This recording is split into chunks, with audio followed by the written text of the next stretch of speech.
Bonjour à tous. Le Jura interdit le protoxyde d'azote dans l'espace public, une mesure qui prendra effet le 12 décembre jusqu'au 31 mars 2026.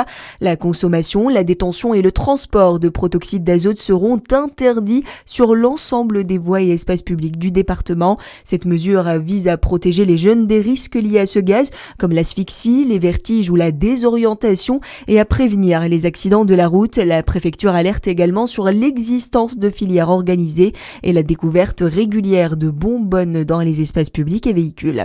Un visiteur de marque au musée de Châtillon-sur-Seine en Côte d'Or, le prince Albert II de Monaco a visité en privé l'exposition Marc Bohan les années Dior au musée du pays châtillonnais, un hommage à l'ancien directeur artistique de Dior, très proche de la famille princière monégasque et qui avait choisi de finir sa vie à Châtillon-sur-Seine.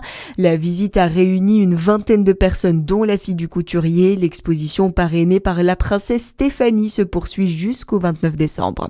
Dans le reste de l'actualité, mission réussie pour Sébastien Lecornu. Les députés ont adopté de justesse le projet de loi de financement de la sécurité sociale. 247 ont voté pour l'adoption du texte et 234 contre, soit seulement 13 voix d'écart. L'exécutif a bénéficié de l'apport des votes socialistes, une adoption qui a fait bondir les cadres du Rassemblement national à l'instar de Jean-Philippe Tanguy, député RN de la Somme. Ce qui est complètement incroyable, c'est que ce budget de la sécurité sociale, alors que nous ne sommes pas en crise économique, c'est 20 milliards de déficit. On n'a jamais vu ça sous la Ve République. Plus de déficit, plus d'impôts et moins de droits sociaux.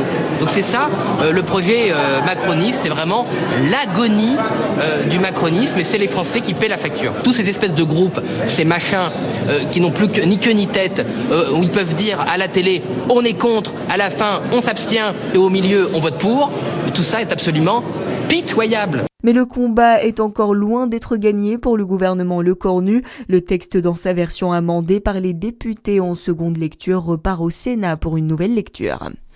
216 pages pour raconter 20 jours derrière les barreaux. Nicolas Sarkozy publie aujourd'hui son livre journal d'un prisonnier chez Fayard. L'ex-chef de l'État y raconte sa détention à la prison de la Santé après sa condamnation en première instance dans le dossier libyen.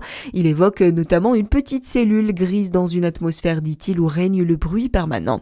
Et puis la première image du film Changer l'eau des fleurs est dévoilée. Un film qui a été tourné le printemps dernier à Autun-Chagny et Arnay-le-Duc.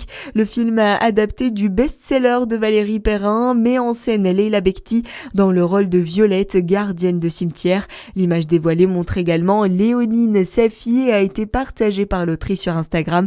La sortie est prévue en 2026. Voilà pour l'actu, à suivre votre météo sur Fréquence Plus.